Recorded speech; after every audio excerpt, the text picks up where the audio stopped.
Donald Trump यांनी भारताची आणि चीनची तुलना अक्षरशः नरकाशी केलेली आहे. त्यांनी एक ट्विट केले. त्या ट्विटमध्ये त्यांनी चीन आणि भारत ही दोन्ही देश म्हणजे हेल होल म्हणजे पृथ्वीवरच्या नरकाची बिळं आहेत असं त्यामध्ये उल्लेख केलाय.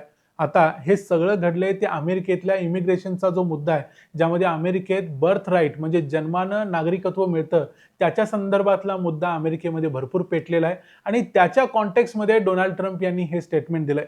आता डोनाल्ड ट्रम्प यांच्या या स्टेटमेंटचा प्रतिवाद किंवा पलटवार भारतानं देखील केलाय, पण भारतानं यामध्ये डिप्लोमॅटिक लँग्वेज वापरलेली आहे, म्हणजे अतिशय व्यवस्थितपणे भारतानं चांगला पलटवार केलाय. पण प्रत्यक्षात डोनाल्ड ट्रम्प यांची खरी धुलाई या मुद्द्यावर जर कोणी केली असेल भारताच्या बाजूनं, तर ती केलेली आहे इराणनं. इराणनं अक्षरशः डोनाल्ड ट्रम्प यांना नाकीनऊ आणलेले आहेत आणि यावेळी त्यांनी तरी अक्षरशः या भाषेत डोनाल्ड ट्रम्प यांना शिकवलंय की संस्कृती काय असते, सभ्यता काय असते, काय काय घडलंय आणि नेमकं प्रकरण काय, कोणत्या कॉन्टेक्स्टमध्ये ट्रम्प असं बोलले होते. मग अमेरिकन एम्बॅसीने काय सांगितलं, इराण एम्बॅसीने कशी धुलाई केली, सगळं बघूया आजच्या या व्हिडिओमध्ये. मी आहे रणजित यादव आणि तुम्ही पाहताय द मराठी बाणा. आता नेमका अमेरिकेमध्ये मुद्दा चर्चेचा काय आहे आणि त्यामुळे राजकारण कसं पेटलंय ते बघूया. कारण मुद्दा असा आहे की अमेरिकेमध्ये कुठलाही व्यक्ती अमेरिकेच्या भूमीवर जर जन्मला तर त्याला आपोआप अमेरिकेचं नागरिकत्व मिळतं. अर्थात जगातल्या अनेक देशांमध्ये अशी गोष्ट होत नाही, पण अमेरिकेच्या बाबतीत मात्र होते. त्यामुळे काय आहे हा मुद्दा हे पहिल्यांदा समजून घ्यायचं असेल तर आपल्याला जवळजवळ 150 वर्ष मागे जावं लागतं, ज्यावेळी अमेरिकेतून पहिल्यांदा अमेरिकेमध्ये भरपूर निग्रो लोक राहायचे. जे काळे लोक होते त्यांना गुलामीचं जीवन जगायला लागायचं, त्यांना गुलाम म्हणून आपल्या घरात ठेवलं जायचं. अब्राहम लिंकन यांनी 1863 ला अमेरिकेतली गुलामगिरी नष्ट केली, म्हणजे इमॅन्सिपेशन ऑफ स्लेव्स असं म्हटलं जातं. पण हे सगळे जे निग्रो लोक होते ते आता गुलाम जरी राहिले नाहीत तरी ते लगेच अमेरिकेचे नागरिक देखील झाले नव्हते.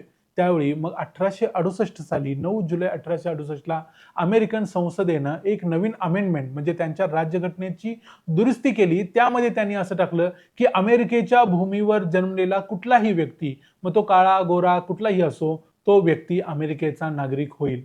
आणि या घटना दुरुस्तीचा परिणाम जवळजवळ मागच्या 150 वर्षात असा दिसलाय की अनेक लोक अमेरिकेत जातात आणि अमेरिकेत जाऊन मुलं जन्माला घालतात आणि तिथं जन्माला आलेल्या मुलाला आपोआप अमेरिकेचं नागरिकत्व मिळतं. अर्थात याचा फायदा अमेरिकेतल्या अनेक गोऱ्या लोकांनी घेतलाय, तसा अनेक काळ्या लोकांनी देखील घेतलेला आहे. पण या गोष्टीचा फायदा आता भारत आणि चीन जास्त घेत आहेत असं अमेरिकेला वाटते. त्यामुळे सध्या मुद्दा तापलेला आहे. पण डोनाल्ड ट्रम्प ज्यावेळी दुसऱ्यांदा अमेरिकेचे प्रेसिडेंट झाले त्यांनी त्यावेळेला ठरवलं की हा सगळा जो नियम आहे तो बदलून टाकायचा. अमेरिकेत जन्मलेल्या कुठल्याही मुलाला अमेरिकेचं राष्ट्रीयत्व नागरिकत्व मिळता कामा नये म्हणून त्यांनी त्याच्यावर सही केली. पण डोनाल्ड ट्रम्प काय कशावरही सही करतील. त्यांनी टॅरिफवर देखील सह्या केल्या, पण त्याचा काय उपयोग झाला. शेवटी टॅरिफ कॅन्सल करावं लागलं सुप्रीम कोर्टाच्या नियमाप्रमाणे. त्यामुळे डोनाल्ड ट्रम्प यांनी सही जरी केली असली तरी हा मुद्दा सध्या अमेरिकेच्या सुप्रीम कोर्टात आहे आणि तिथं डोनाल्ड ट्रम्प हरण्याची शक्यता जास्त आहे. दुसरी गोष्ट म्हणजे अमेरिकेतलं जो कुठली घटना असते त्या घटनेमध्ये कोणतीही दुरुस्ती करायची असेल तर त्यामध्ये खूप जास्त वजन लागतं, खूप जास्त खासदारांचा पाठिंबा लागतो, जो डोनाल्ड ट्रम्प यांच्याकडे नाही. त्यामुळे त्यांच्याकडून ही गोष्ट आता सध्या होणार नाही हे स्पष्ट आहे. पण तरी देखील ते प्रयत्न करतायत आणि त्या दरम्यानच अमेरिकेमध्ये सॅवेज नेशन नावाचा एक कार्यक्रम असतो, एक पॉडकास्ट असतो. तो मायकल सॅवेज नावाचा एक व्यक्ती चालवतो. हा एक कट्टर ट्रम्पवादी आहे, कट्टर उजव्या विचारसरणीचा आहे आणि त्यानं एक व्हिडिओ केलेला होता. त्या व्हिडिओच्या पॉडकास्टची एक लिंक आणि त्या पॉडकास्टचा जो टेक्स्ट असतो, ट्रान्स्क्रिप्ट असते, ती त्यानं ट्विटरवरती टाकलेली होती, म्हणजे ट्रुथ सोशलवरती टाकलेली. ती डोनाल्ड ट्रम्प यांनी तशीच्या तशी शेअर केली. आता डोनाल्ड ट्रम्प यांनी वाचलं की नाही माहिती नाही, पण डोनाल्ड ट्रम्प यांनी शेअर केलेल्या त्या ट्विटमध्ये बऱ्याचशा गोष्टी लिहिलेल्या होत्या. त्यातले 3 महत्त्वाचे मुद्दे तुम्हाला सांगतो. त्यातला पहिला मुद्दा असा होता की 9व्या महिन्यात भारतातले आणि अमेरिकेतले अनेक लोक, म्हणजे गर्भधारणेच्या 9व्या महिन्यात हे लोक अमेरिकेत येतात आणि अमेरिकेत येऊन मुलांना जन्माला घालतात. ते कुठल्या नरकातून येतात माहिती नाही, पण ते आपल्या मुलांना अमेरिकेत जन्माला घालतात आणि अमेरिकेत त्या मुलांना एकदा नागरिकत्व मिळालं की ती मुलं आपला परिवार घेऊन आपल्या अमेरिकेत येऊन तिथले नागरिक होऊन तिथंच राहतात, असा एक त्यामध्ये दावा केलेला आहे. दुसरी गोष्ट त्यामध्ये असं म्हटलंय की भारताचे आणि चीनचे लोक हे गँगस्टर्स विथ लॅपटॉप, म्हणजे ज्यांच्याकडे लॅपटॉप आहे असे लॅपटॉप असणारे गँगस्टर्स आहेत, ते अमेरिकेत येतात आणि अमेरिकेतल्या गोऱ्या लोकांचा जॉब खातात. त्यामुळे त्यांना अमेरिकेतून काढून टाकलं पाहिजे. त्यामुळे तिसरा दावा असा केलेला होता की अमेरिकेचे जे संविधान आहे ते खूप जुनं झालेलं आहे आणि या संविधानामध्ये जी दुरुस्ती केलेली होती ती देखील खूप जुनी झालेली आहे. त्यावेळी विमानसेवा नव्हती, इतर गोष्टी नव्हत्या. त्यामुळे आत्ताचं जे इमिग्रेशनचा धोका आहे तो खूप जास्त आहे आणि त्या दृष्टीने यामध्ये दुरुस्ती करायला हवी, असा दावा या पोस्टमध्ये केलेला आहे आणि तो ट्रम्प यांनी शेअर केला. आता या गोष्टीवरती भारताकडून काहीतरी उत्तर देणं साहजिकच अपेक्षित होतं. त्याप्रमाणे भारताचे मिनिस्ट्री ऑफ एक्सटर्नल अफेअर्स चे जे स्पोक्स पर्सन आहेत, प्रवक्ते आहेत रणधीर जयस्वाल, त्यांनी याबद्दलची एक प्रतिक्रिया दिली. भारतानं याबद्दल अतिशय डिप्लोमॅटिक पण अतिशय टोकदार अशी प्रतिक्रिया दिलेली आहे. भारतानं असं म्हटलंय की ही स्टेटमेंट म्हणजे डोनाल्ड ट्रम्प यांचं स्टेटमेंट हे अज्ञानातून आलेलं, चुकीचं आणि पुअर टेस्ट म्हणजे कोणत्याही गोष्टीची जाण नसलेलं, अभ्यास नसलेलं अशा पद्धतीचं स्टेटमेंट आहे, असं रणधीर जयस्वाल यांनी म्हटलंय. त्यामुळे थोडक्यात भारतानं डिप्लोमॅटिकली डोनाल्ड ट्रम्प यांचे कान टोचलेले आहेत. दुसऱ्या बाजूला चायनानं म्हणजे आतापर्यंत याच्यावरती कोणतंही उत्तर दिलेलं नाही. आणि तिसरी गोष्ट म्हणजे अमेरिकेची जी भारतातली एम्बेसी आहे त्यांनी मात्र असं म्हटलंय, त्यांचे जे स्पोक्स पर्सन आहेत त्यांनी म्हटलंय की डोनाल्ड ट्रम्प नेहमी असं म्हणत असतात की भारत एक महान देश आहे आणि भारताचे पंतप्रधान एक चांगले व्यक्ती आहेत जे माझे मित्र आहेत. त्यामुळं भारत एक महान देश आहे असं सांगून या सगळ्या गोष्टींची सारवासारव करण्याचा प्रयत्न अमेरिकेनं या ठिकाणी केलाय.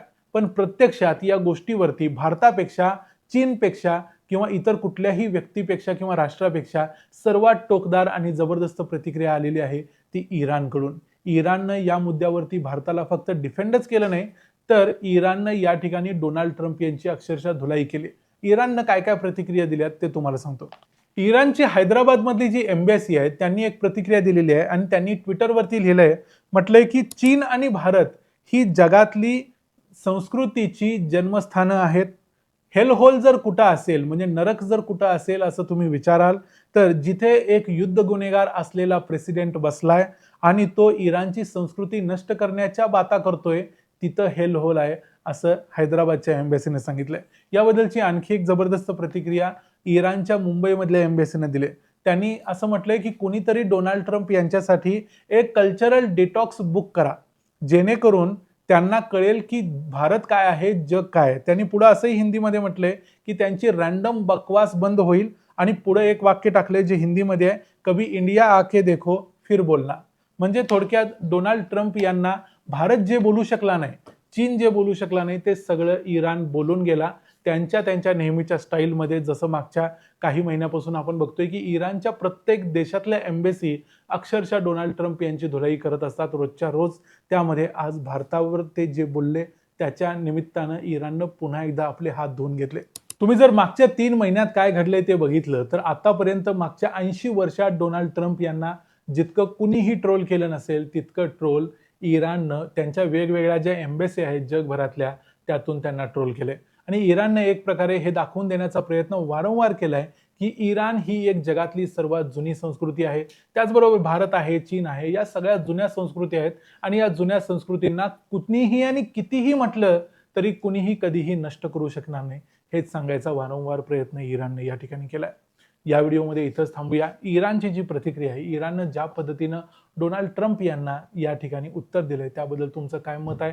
भारतानं देखील इतक्याच टोकदार प्रतिक्रिया देणं गरजेचं आहे का? याबद्दल देखील तुमचं मत आम्हाला कमेंट्समध्ये जरूर सांगा. व्हिडिओ आवडला असेल तर व्हिडिओला लाईक करा, चॅनलला सबस्क्राईब करा आणि आम्ही एक व्हॉट्सअप चॅनल चालू केलेला आहे त्याला जरूर जॉईन करा. त्याची लिंक कमेंट्समध्ये आणि डिस्क्रिप्शनमध्ये देतोय. पुन्हा भेटू पुढच्या व्हिडिओमध्ये. तोपर्यंत पाहत राहा द मराठी बाणा. जय हिंद, जय महाराष्ट्र.